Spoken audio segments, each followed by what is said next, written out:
for folks who don't know, the Free State Project is a movement of voluntary human action where we are trying to concentrate libertarians in the state of New Hampshire. I think we've done more in the last decade than every other libertarian movement combined has accomplished in the last 5 decades. Are my friends and my neighbors who are willing to stand against tyranny, make their voices heard, and have a goddamn impact. We have a problem where too many people are afraid to say what they believe in, let alone actually do something about it. If you're afraid to stand outside the TSA line and piss off 97% of people who are waiting to just take the arm dildo up their ass for 5 seconds, then you're probably not ever going to make the change. Free State Project, again, it's 1% of the Free State movement. I am a friend of the Free State Project. And would you encourage people to check it out? Absolutely. Check it out. Find out. If you like it, join and continue the effort.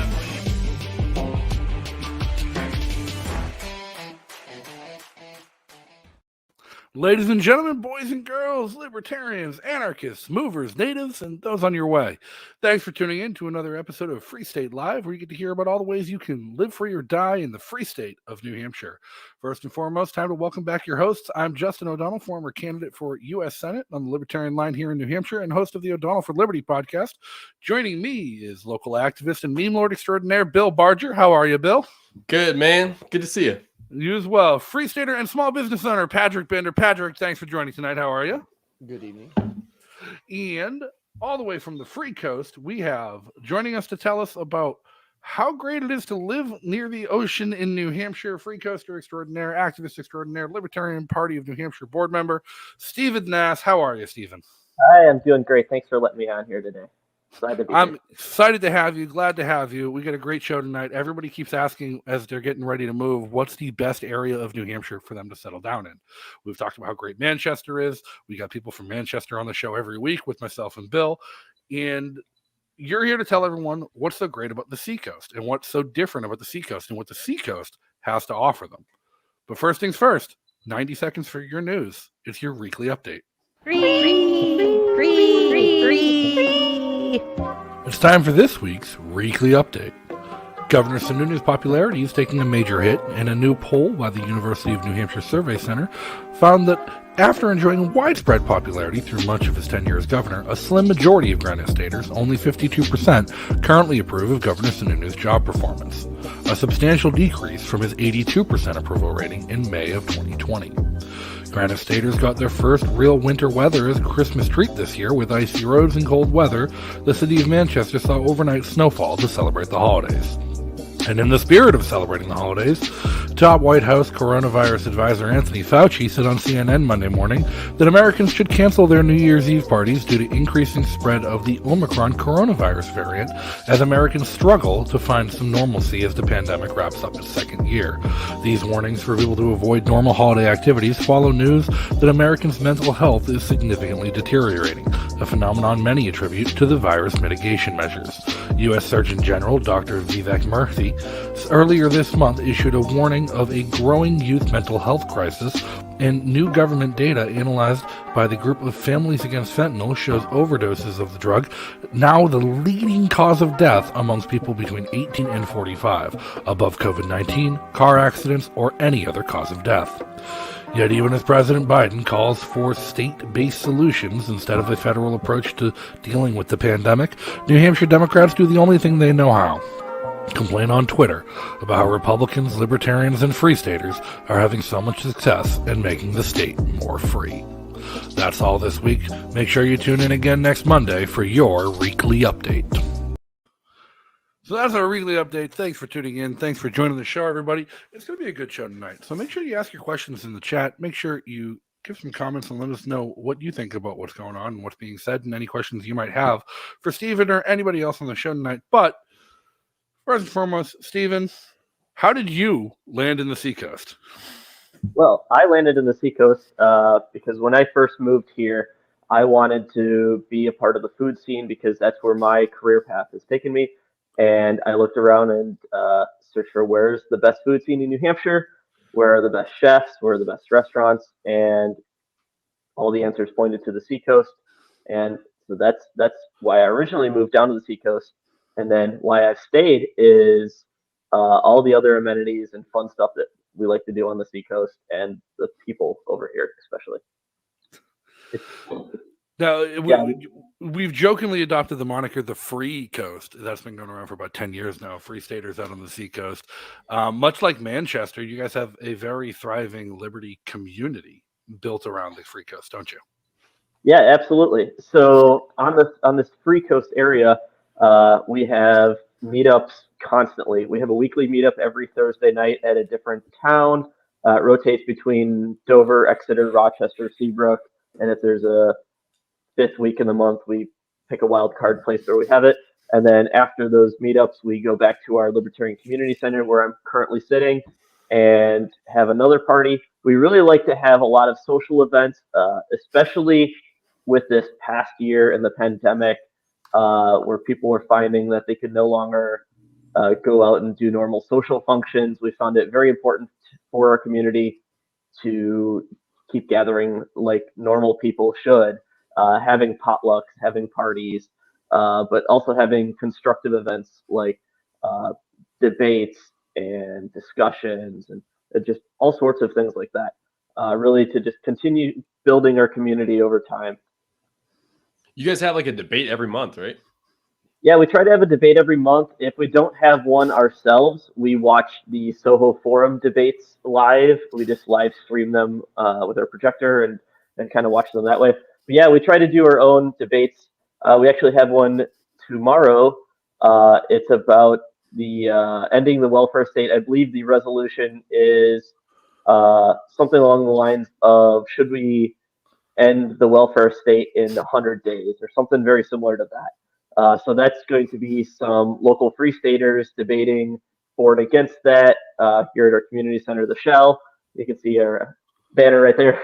But yeah, so we're going to be hosting a debate on that, and we'll see how that goes. We'll see how the audience decides to go on that debate.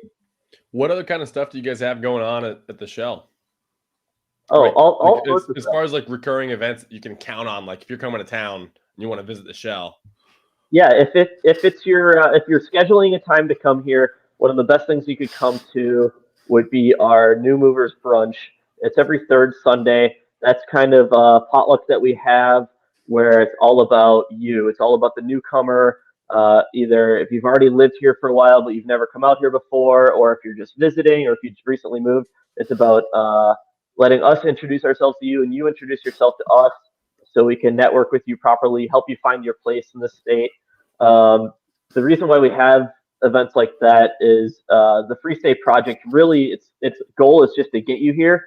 And then after, when you get here, you need to find your place in the movement and make those connections. And so we try to, in our community, take on that role of helping you find your people, helping you get done what you want to do. Whatever liberty activism path you'd like to take, we want to help you make that happen. But we also do other social events. Second Saturdays are a really good day to come out here to the Seacoast. We have multiple markets. There's one at another community center during the day, like during the afternoon. And that community center is focused a little more on homeschooling and that sort of thing. And they have a little market. And then here at the Shell, we have a market as well, where you'll see vendors selling food and crafts and that kind of thing. And then on that same second Saturday after that, we actually have an open mic night. So we feature people like Bill, yourself. I know you've performed there before. But we do an open mic night and let you get up on the stage, give you like 10 or 11 minutes to do whatever stand-up comedy you want to do. We'll do some improv, we play some games. But again, we're really trying to push the community aspect of the Free State Project and really help us all come together as a community. Yeah, you guys kill it over there. Well, thank you. The community aspect is something that I've talked a lot about as being kind of the necessity, whereas I don't think the Free State Project and its participants have done enough in the past 10 years to integrate into the local community, not just people moving, but people who are already here and who maybe are on the verge, might be libertarian, might be leaning our way, who should be supportive of what we're doing, but just aren't aware or have only been presented with negative perceptions of us. What are you guys doing as far as community outreach to like capture that market? Yeah, so we definitely agree very much with that. The majority of our events we have on the Seacoast, we really try to make them very welcoming, very open, very friendly for the normies, the non-politicals, the people that are curious about us. Make them open so that they could come to them and really find out what we're about. And we've had a lot of good feedback from that, of just people in the town or people in the area that have come out and they've said maybe they don't agree with us completely. Maybe they're more conservative, or maybe they're more liberal, but they're still locally focused and they've liked what we're doing. And we really like to think that libertarians and liberty people make great neighbors because we're here to contribute. We're very respectful. We respect property rights, and we think that we fit in really well with that. So we do advertise a little more broadly than some of the other Free State Project events and projects within the project here might do, because we want those people to come, and it's worked out pretty well for us. There's nothing wrong with somebody that doesn't 100% see eye to us coming to our potluck and feeling like we're part of their community. And I really think that in the long run, it's going to be extremely difficult, if not impossible, for us to convince the entire state of New Hampshire to become libertarians like us. But if we can convince them that we are here to stay and we are part of their community, and we can earn their respect that way, I think that should be good enough. Because watch the comments here, but yeah, I think that's a good step to make, and especially if we want to really get bogged down in becoming active locally. Like here on the Seacoast, we've looked at trying to adopt a park, and the town said no. So what? I think we're gonna do it anyway.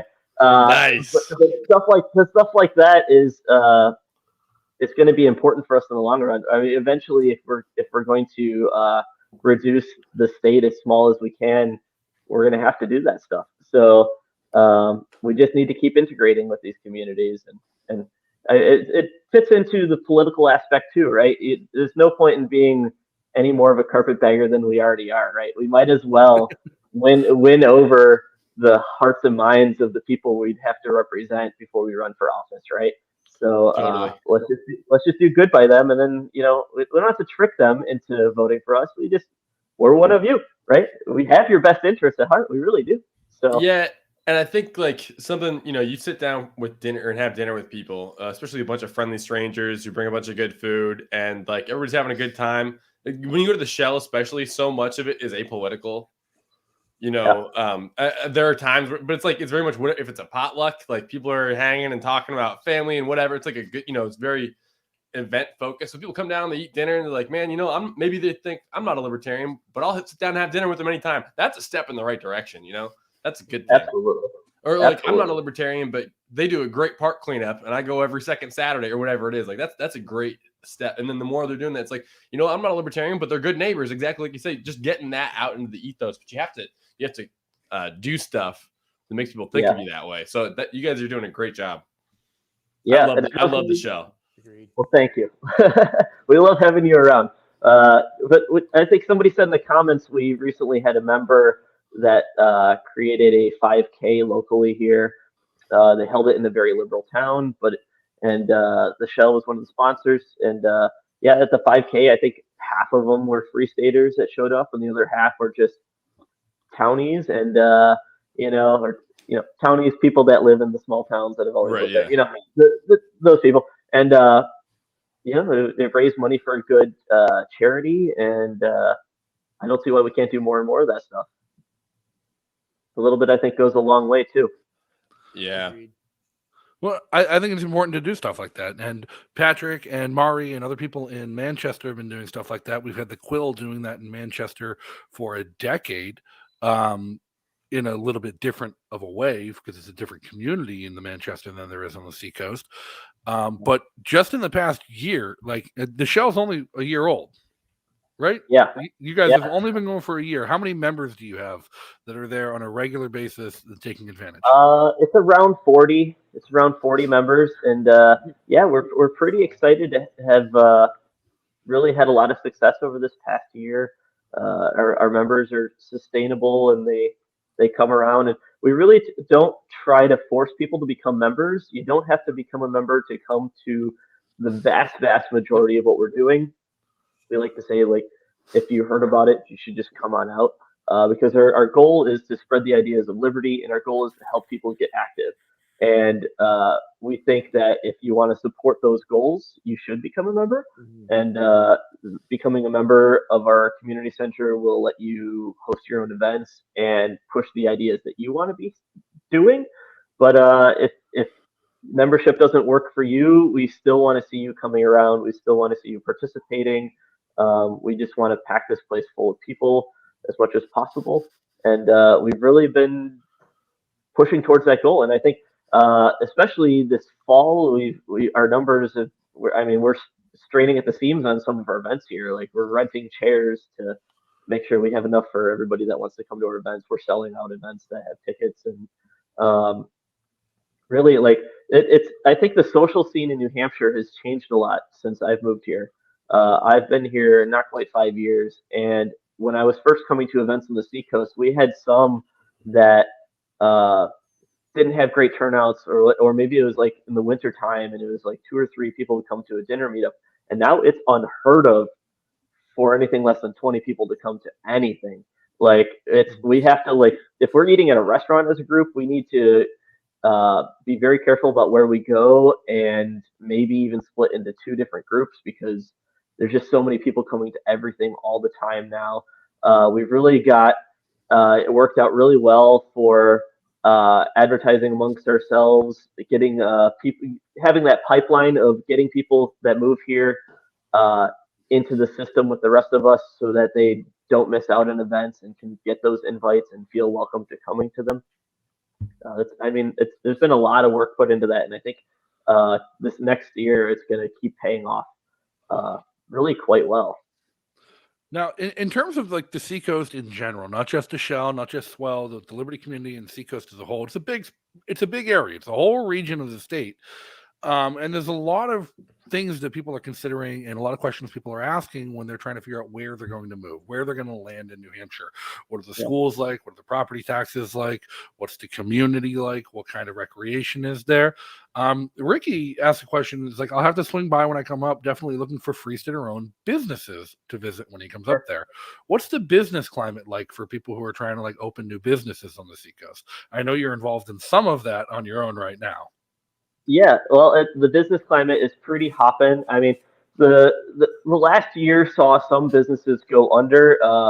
Like with any kind of boom bust cycle, it shook off a lot of the kind of weaker, crappier businesses, and a lot of the really robust, strong ones that we really love stuck around. And we were really careful to continue to be patrons of them last year, whenever we could, to keep our favorite ones around. But the business climate is pretty good out here. We have a lot of tourism type industry on the Seacoast, so that helps a lot with our bordering the lakes region, but then also the ocean here. And then we have the cute little towns like Dover and Portsmouth have a lot of tourists, so that's really helpful for businesses. And then we have a good mixture of nice towns with downtowns surrounded by smaller, cheaper towns. So while businesses and property could be more expensive in the bigger towns, we still have these smaller towns around for people to live in, and then they can come into the cities for a bit more fun and to spend their money. So, I mean, like I said before, we have the best food scene in the state. And Manchester's up there too, just because they're big. And what? And beer scene. Great beer. And beer scene. Yeah, I mean, Portsmouth has 8 or 9 breweries on its own. Dover has a handful of breweries. It's an insane number, and we love going to them. Oh yeah. And we do have some Free Stater-owned businesses. Like, there's a chocolatier in the Seacoast that has a couple of chocolate shops that are Free Stater-owned. And then we do like to have our Bitcoin meetups as well. So there's a pizza shop, a flower shop, like a fancy French, I don't know what you call it, bistro wine place that takes Bitcoin, and a smoothie place or two. And yeah, there's a bunch of places that take crypto out here. So we like that a lot. Yeah. Now, Yeah. as a big region, it's also pretty geographically diverse. Like there is places you can go hiking out there. There is the cities like Portsmouth and Yep. Dover where you can do your downtown and walkable shopping and eating. What about like homesteading? And people who like to live kind of off the grid, farm lifestyle. What's it like out there for the wannabe farmers among us? Yeah, we do have plenty of farms. I know there are definitely local farmers with CSAs and that kind of thing. The further you get from the actual coast itself, you're going to find more of the farms, especially in the northern part of the Seacoast region. You're going to find a lot more farms. It's not as big. We're not as big of a homesteading community as you'd find out in, say, Croydon or the North Country. It's a lot more metro over here and a lot more city amenities just kind of spread out than land's at a premium out there. Yeah, it's a bit more expensive. And yeah, we do have the University of New Hampshire out here, so it's a bit more geared towards that audience than the homesteading. But we do have some. We do have some for sure. And what kind of questions do you get the most? Like you're hosting all these events at the Shell with people, prospective movers. I've even heard of a bunch of people who live in Massachusetts who just come up to events at the Shell because it's not that far of a drive for them. What kind of questions do you get asked about moving to New Hampshire in general from the people who are visiting your community and engaging in your events? Yeah, well, I mean, there's often a concern about finding the right housing here. And I really think that, I mean, with it being a little more expensive on the Seacoast, it can be a lot tighter to find it. And I think that just finding something to get your foot in the door out here is the best step you could make for housing, and then just figure out what you want when you actually get here. Because the Seacoast is so diverse from town to town, you might end up wanting to move to a different town anyway, as you find your interests lie in a different direction. I mean, people ask for restaurant recommendations the most often, which is great questions. Yeah, I mean, people are definitely looking to see how they can get involved out here a lot. And I think the best answer for that one is just show up to stuff and say what you want to do. And when you say something like, we should do this and we should do that, we're going to say, yes, you definitely should. How can we help you make that happen? And then you should just do it. So I mean, those are the main questions. Are just people looking to get involved, people seeing how they can contribute, which I really love. Didn't find as much of that before moving to New Hampshire. The amount of involvement people have here and how like driven towards pushing liberty ideas we can go here. So you're saying that Buried Axeblade should buy two properties, one on the coast and one inland. Well, I mean, even on the coast where yeah. A lot of the Seacoast is like what we call the Seacoast is just a little bit inland, and that's a lot of that's quite rural. So there is land. I guess we could talk geographically exactly how it is. We don't have that much coast, right? We compared to everywhere else on the East Coast, every other state, we don't have, it's less than 20 miles, right, of Seacoast. We have some nice beaches. We have Hampton Beach, we have Rye Beach, but we don't have that much. And we can, there's a phrase around here that you can go to the beach and hike up a mountain on the same day. And we have done that. This summer, we did a nice little day trip like that, where we hiked to the top of a mountain and then hiked back down and went to the beach and jumped in the ocean and spent the rest of the day at the beach. So it's not like a massive seacoast out here. Mm-hmm. But you could, if you want to go boating, you can go boating.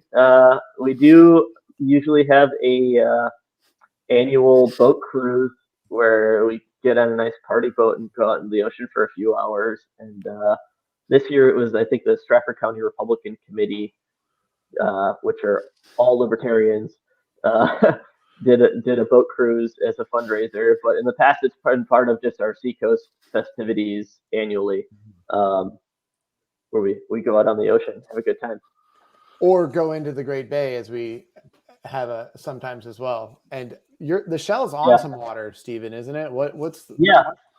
Yeah, we're on the Salmon Falls River. Yeah, Salmon Falls River, and the falls are like right there. If I threw a rock, I could pretty much hit them from here because we're right on the border of New Hampshire and Maine. So you can, and we have swam across this river straight to Maine. We're very much on the border. Yeah, we sometimes go over into Maine. I mean, we try not to leave New Hampshire any more than we need to these days. The longer I hear a lot of people say this as well. The longer you stay here, the less you want to leave the state. It's just so wonderful here. Yeah, it's true. It's very true. And on the seacoast here, we're only an hour away, or actually less than that. We're like 45 minutes away from Portland, Maine, which is a pretty decent sized city. And I mean, it took me like, I don't know, 3 years of living here before I even drove up there with it being so close, because there's just so much to do here that you could start driving there, but you're going to get distracted along the way because there's just plenty of other fun things to do. Lots of beaches, lots of hiking on the seacoast. Yeah, plenty of rivers and that kind of thing. If you're into the outdoors stuff, it's really easy to get anywhere in New Hampshire. And on the seacoast here, you can take, I think it's Route 16, and zip right up through north all the way to like Berlin and visit the North Country folk. And in just a couple of hours, you're in the Whites. So we have a good outdoor community here as well. Yeah, this is probably a random question. I didn't even know if you played disc golf. How's the disc golf scene out there? I don't know. I play a lot of disc golf, but I know there's one like right by you guys, Salmon Falls, and it's like one of the most beautiful courses in New England. But I don't know, I know there's one in Dover, but apart from that, I don't really know. I don't really know, but I would think it would be a thing. I mean, especially with the college being so close here. Right. I don't know. I would think that it's a thing out here. We have golf courses, so. Well, Emily has a pretty specific question over on YouTube. How is Newmarket for free families? They're trying to decide between the Seacoast and Concord for their move. Newmarket is a lovely little town, definitely close to where a lot of homeschooling families are based. Newmarket is a great downtown area too, and it's like right on another river. I'm not sure what river that is, but it's very nice. But yeah, here on the Seacoast, we have a lot of homeschooling families. They do different homeschooling co-op type stuff. I know there's some sort of alternative school that they have out here, and there's a big homeschooling community out here. If you're into public schooling as well, I hear the schools are pretty good on the Seacoast.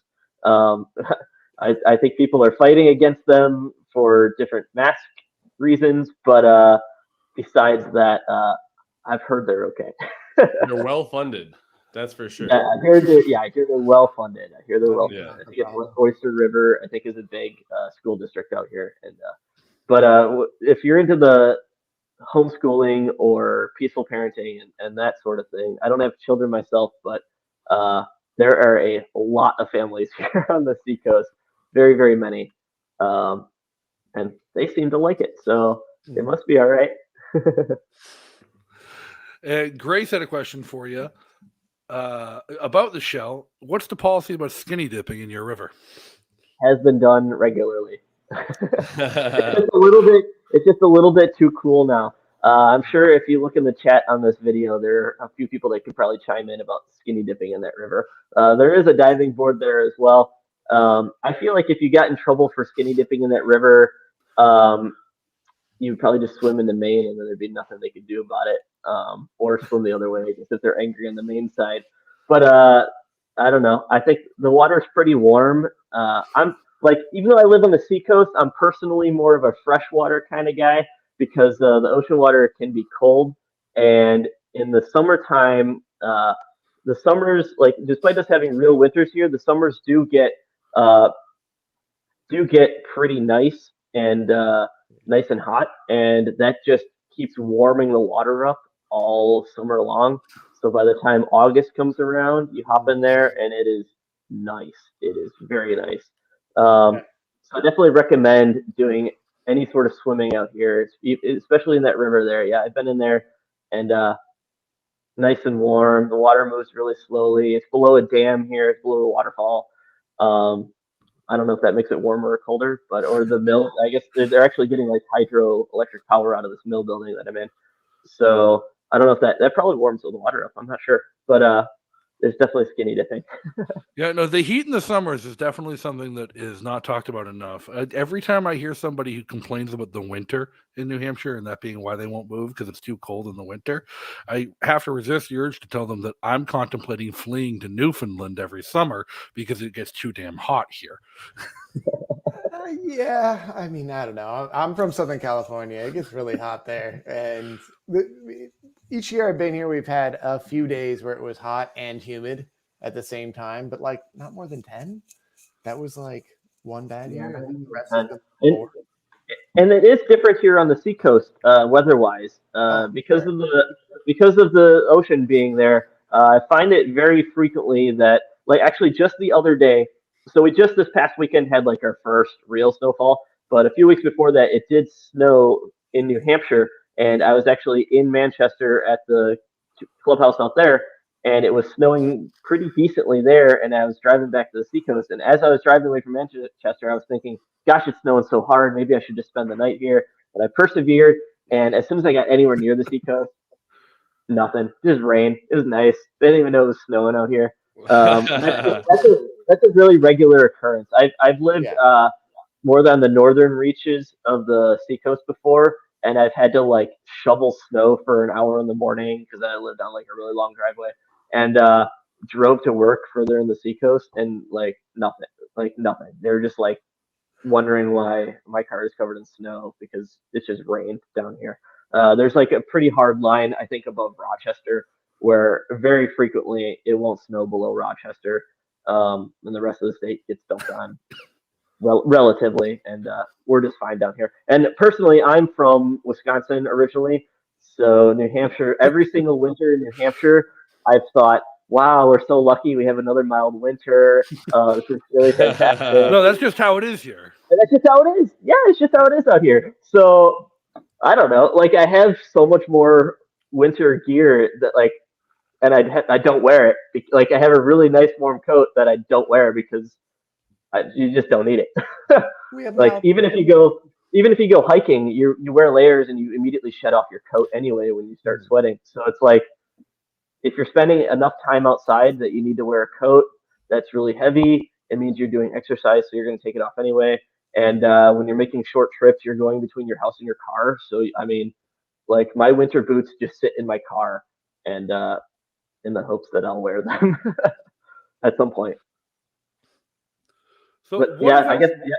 I was just gonna say about my winter boots. I was actually smart though and got really high, tall ones because being on the seacoast here, you can walk into the ocean with them. And there's a Seacoast Science Center out here that does various activities. And one day we were out in the ocean walking around, collecting and measuring crabs and stuff like that. So another activity just thought of that you can do out here. But that's pretty cool.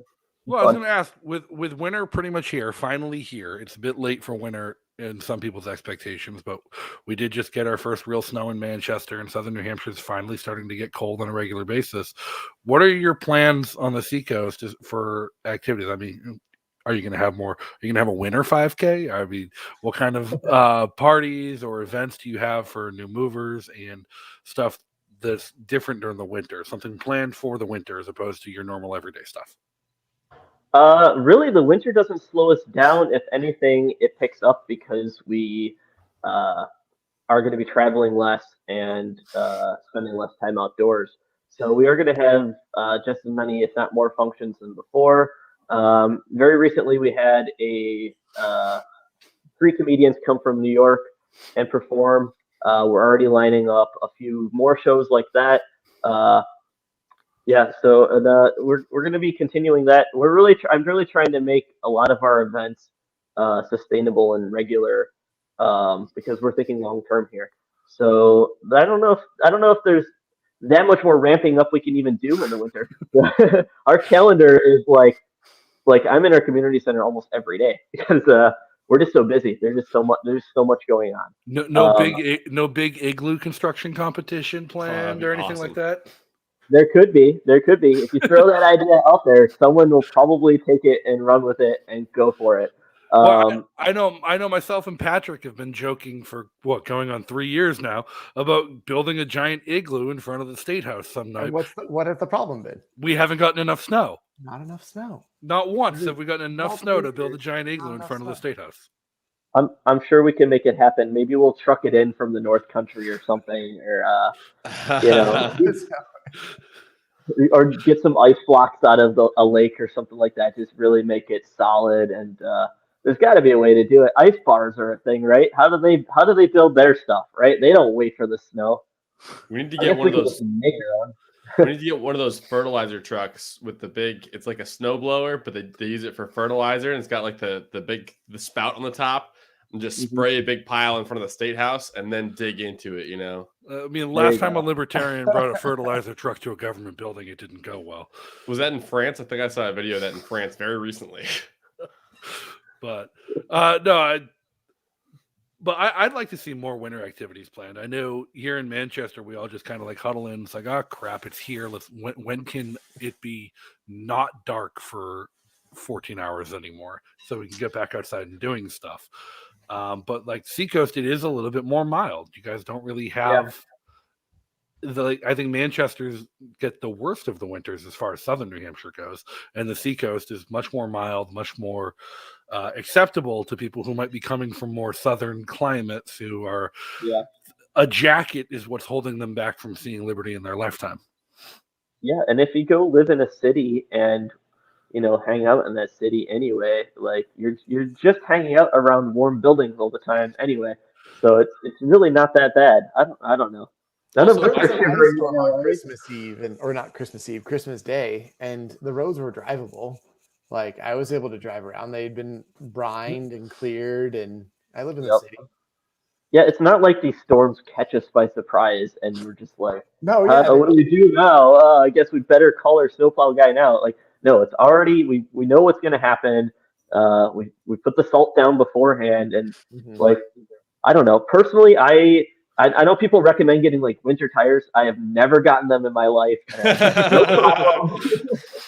Maybe that's a radical opinion. I don't know, but I drove in that ice storm just fine. You just don't speed. Like I don't know. Assume it's going to take you longer to slow down, and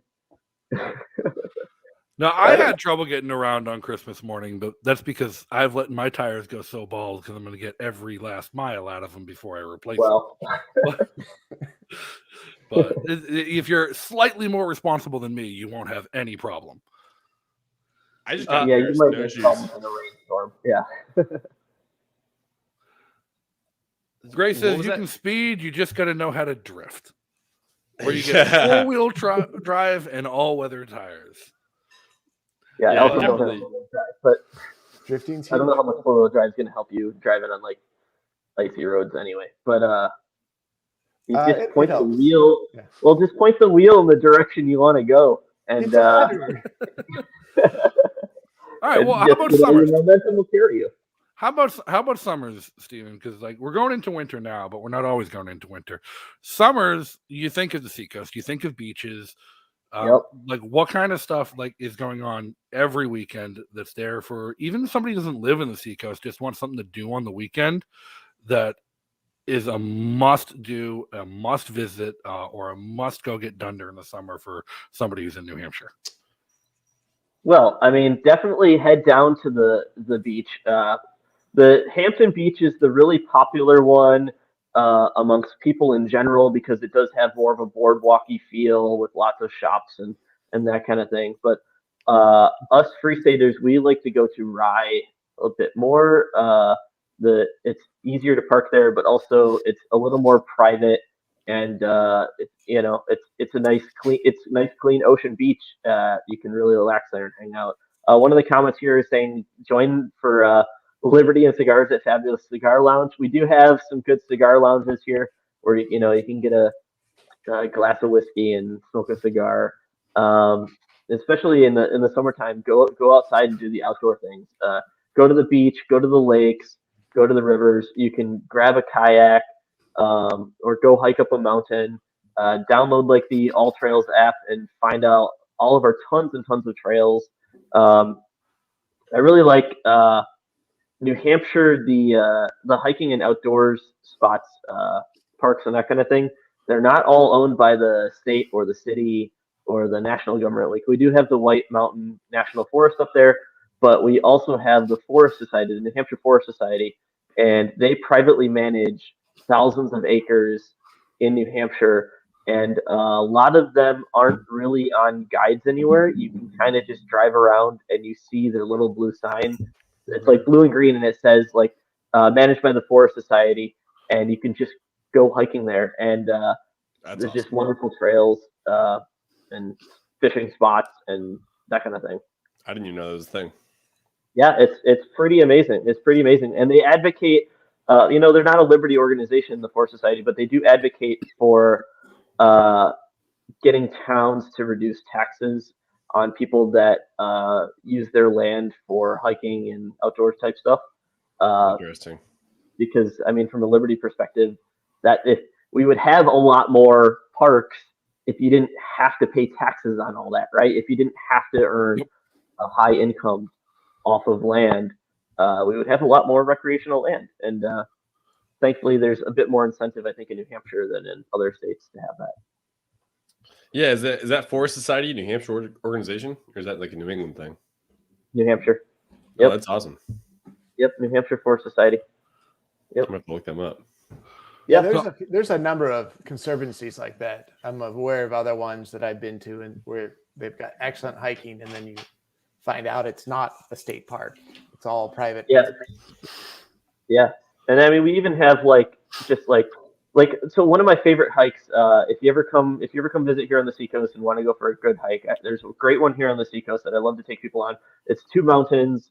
They're real easy to hike up. There's different ponds and stuff, but it's a mixture of Forest Society land and private land. And there's like a map of the entrance that shows you where the pattern of, it all intersects. And one day I was hiking on the private land, and it comes to this like driveway, and you're supposed to hike from this driveway back to the main road. And this older couple comes out and introduces themselves to me, and they're like, "Yeah, you're hiking on our land." And you're like that pond over there. Feel free to go fishing in there. Here's the fish that are in there. If you ever come by, come knock on our door, and we'll give you some cookies. We always bake fresh cookies every day. And I'm just like, no state park is giving me freshly baked cookies. So, yeah. And instead of asking for your fishing license, they're like, "Go fish in our pond." Yeah, literally, they asked me if I was fishing in their pond. And I told them yes, and it was just like surrounded by woods. And they're like, instead of asking for my fishing license, they asked me if I was keeping the fish, and I told them, "Oh no, I'm not taking your fish. I'm throwing them back in." They're like, "Don't throw them back in. Throw them on the ground for the raccoons to eat," which is very odd, but like, it's their property. They can do what they want with it. I don't know. Throw all the fish on the ground all day for them if they want. But yeah, I'm a terrible fisherman, so I don't catch anything. But catch raccoons, throw them in the water. Yeah, we have all sorts of outdoor stuff to do on the Seacoast, but and then the great shopping as well. So we very, very much like to stay busy here. That's one of our big things. Yeah, and if you like it over there and you want to go visit Maine or Massachusetts, it's super quick. You're right on the 95, or what is it? Is it 495? If you're into one of those 95 roads is over there, the highway. You're right into Massachusetts, I guess, if you want, or right into Maine if you want. If you want to go visit some communists.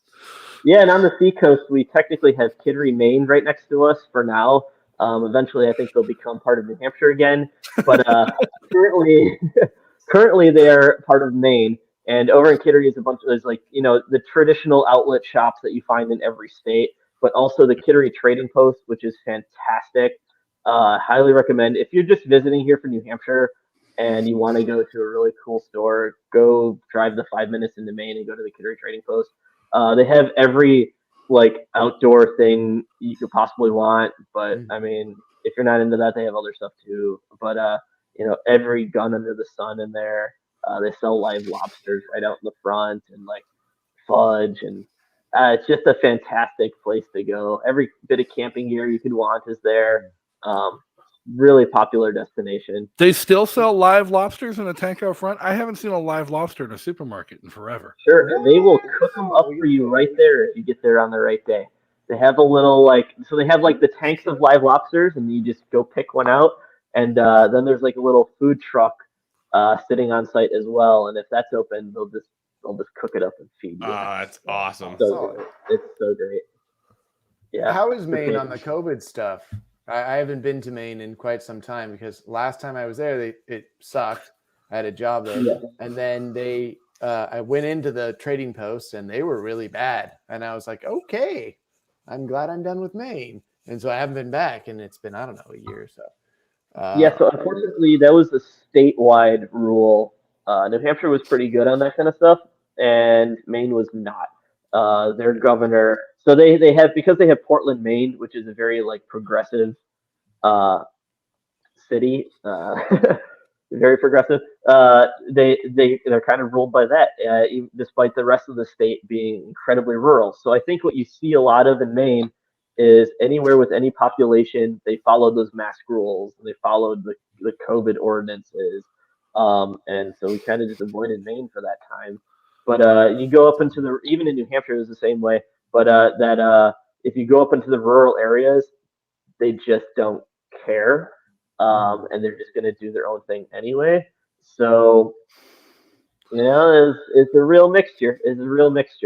And I mean, living so close to Maine, it was really easy for us on the Seacoast to just like forget that not everybody is as cool as New Hampshire, and you just drive over there and you're like, oh, at this time I can't go into any of the stores. I guess I'll just go back in New Hampshire. Yeah, no. Last time I was in Maine was summer of 2020. I was up there doing ballot access stuff for Joe Jorgensen's campaign, and I stopped to fill my tank at a gas station in York, Maine. Not even a big city, a small town in southern Maine. And I'm at a Cumberland Farms, and someone starts screaming at me across the parking lot because I wasn't wearing a mask while filling up my tank of gas, not standing within 100 feet of another person. It's really remarkable how quickly the culture shifts. Like, I know obviously it's like store by store, family by family, or person by person, but like overall, and the Seacoast is probably a great place to see that because you're kind of right in the tip of the triangle. If you go 15 miles into Maine or 15 miles into Massachusetts, it's like a whole different feel about the COVID stuff. If you're trying to get away from COVID tyranny, don't be worried about the proximity. Like Rollinsford to York, Maine is like two different worlds. Yeah, well, it does make us really appreciate what we have here, being able to easily go over there and just be like, whoa, oh, because sometimes you forget, like sometimes I try to think about like what the Liberty Movement was where I came from, because it's easy to take for granted how it is here, just how wonderful it is to have like so many things going on that you can't do them all, so many projects happening everywhere, freedom actually getting pushed forward, versus in everywhere else in the world, it's like pulling teeth to get people to go to something once a month in the entire state. Like, we have in the Seacoast region, in a tiny little region in a small state, we have more going on in a week than I think for like Liberty stuff to do than Wisconsin had in a year. Like, there's no comparing, and it's easy to forget that. And I think the same goes for the COVID nonsense as well, where we forget just how good we have it here because we retained semblance of normalcy. Like, we're still like, it was just the Christmas holiday here. We still had our potluck. We still had people come from all over. Same with Thanksgiving. We still had 30 plus people at Thanksgiving here in this building. And we did so last year as well, even though in some communities that might be frowned upon now. But Grace points out, we had 80 people show up for a movie night when damn well all 80 of us had seen that movie before. Yeah. Yes, that was great, by the way. Exactly. No, and I actually had a friend text me earlier today who'd lived in New Hampshire for a few years. He was active with the Free State Project, and recently left New Hampshire to go take care of his father's family business and help his father with retirement, with plans to come back later. And he texted me today and he's like, how did I end up leaving New Hampshire and going to the place with all the awful libertarians? And like, because they have nothing to do there. It's like everyone here has productive forms of activism and productive outlets to like put their energy into, and libertarians elsewhere just have the Libertarian Party, and in some states that's really not an effective form of activism. In most states that's not an effective form of activism, and it's going stir crazy. And when they get to New Hampshire, they see a chance for success. They see a community. They're not the weird ones anymore. And they even find a diverse community where not all libertarians in New Hampshire get along. Not all the libertarian communities in New Hampshire are remotely the same. There's a completely different crowd that goes to the Shell, that goes to the Quill. There's overlap for sure, but they are different. Yeah, and I think you hit the nail on the head there with the people being different in the other states, and I think it's going to be more dramatically like that as we go forward, because here in New Hampshire, we want our subjectively best libertarians to move here. We want the ones that are the most active, the most principled, the ones that want to do the things, that want to participate. We want them to move here. And the people that are attracted to that kind of idea and of hanging out with other people and working with other people that also feel similarly, they're going to move here. And then you're going to be left with the people that less so think those ideas. And then they're going to move here. And then you're going to be left with the people that even less so think those things.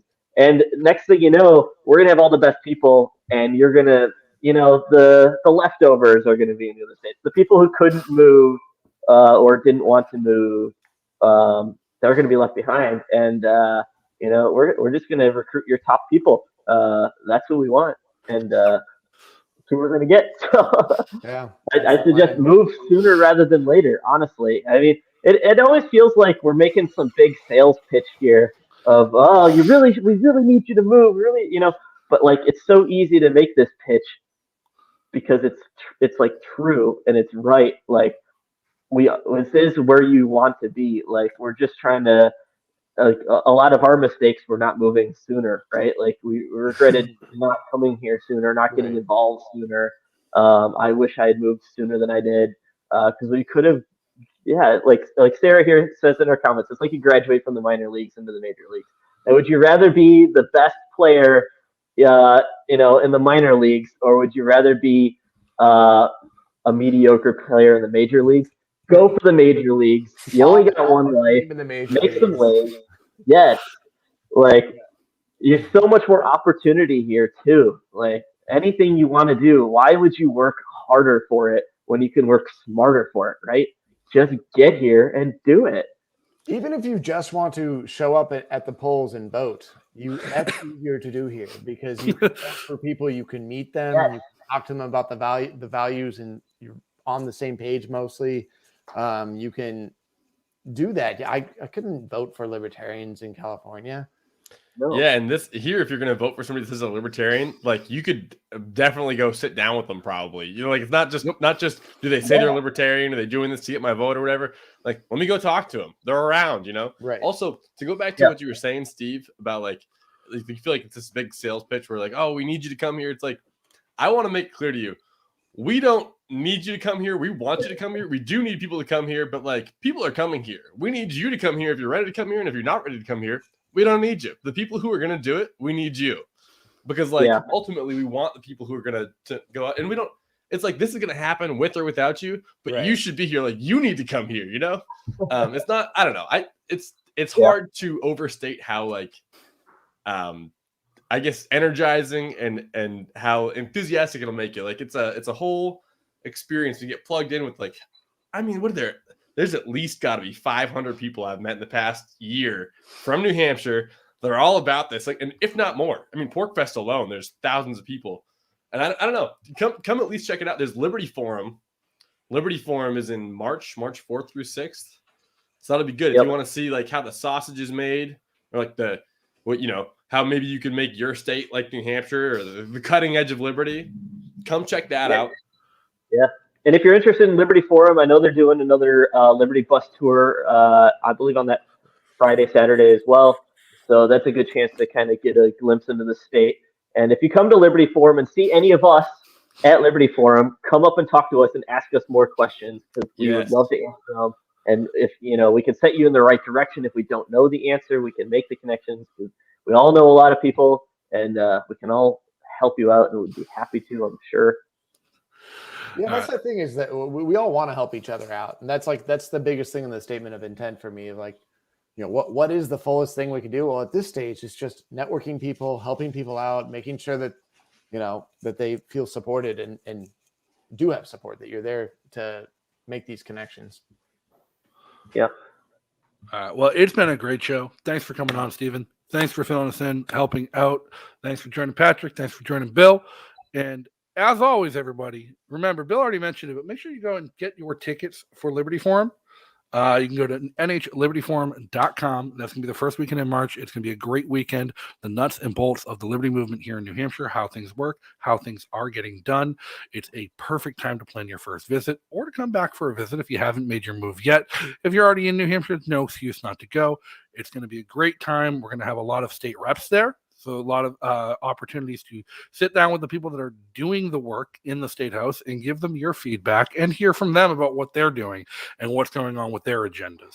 If you are visiting, it's also a great opportunity to check out fsp.org/calendar. Find a great event at the Shell or the Quill or in Keene or anywhere else in the state. There's not a day that goes by where there's not some awesome Liberty event somewhere in New Hampshire that you can get plugged into, and you can meet your friends and your local community. Definitely coming up in February 6th in Manchester, the Free State Cryptocurrency Meetup, the longest running cryptocurrency meetup in the world. They're going to be celebrating their 500th consecutive meetup. They never stopped for COVID. They never stopped for weather. They've met every single week and been helping drive adoption and utilization of cryptocurrency here in New Hampshire. Visit freestatecrypto.com to get your tickets today. You can only purchase with crypto, and your ticket does include drink tickets and appetizers at the restaurant. And I've talked to the organizers, and you will be able to pay your bill in crypto at the restaurant. And the waitresses are all going to be set up with their own crypto wallets to take tips. So it's going to be a completely crypto event. Make sure you get there. That's going to be a great time. If you need help planning your visit to New Hampshire, visit fsp.org/visitnh. You can get plugged in with our team. Chris Lopez, she's awesome. She'll get you all the information you need to plan your visit and eventually plan your move. And if you want to keep in touch day to day, follow us on Twitter at FreeStateNH. In other news, we do have coming up some non-Free State oriented events. I know the Libertarian Party and the Republican Party are having a charity hockey game in February, and tickets go on sale next week. Is that right, Patrick? Yes. You know more than I do about that one. On the first, I believe is. Yeah. So charity hockey game between Liberty Republicans and Libertarian candidates here in New Hampshire, and that proceeds to benefit the Children's Scholarship Fund. Fantastic charity and promotion of school choice. Stephen, where can people learn more about the Shell, more about the Seacoast, more about what you're doing? Yeah, don't worry about me personally. Come to our stuff in person and talk to me there. Then you'll know how to get a hold of me, because I'll just give you my number. Go to shellnh.org. You can see the URL right behind me here to learn about the Shell, the Seacoast's premier Liberty Community Center, or go to seacoastwelcome.org to see any Seacoast Liberty events, not just at the Shell, but just anything that we think might interest people that are into Seacoast Liberty. So seacoastwelcome.org for that. All right. So make sure you guys check that out. Check the description for those links as well. And until next week, be free. A nice place to fight in the summer. A nice place to fight in the winter.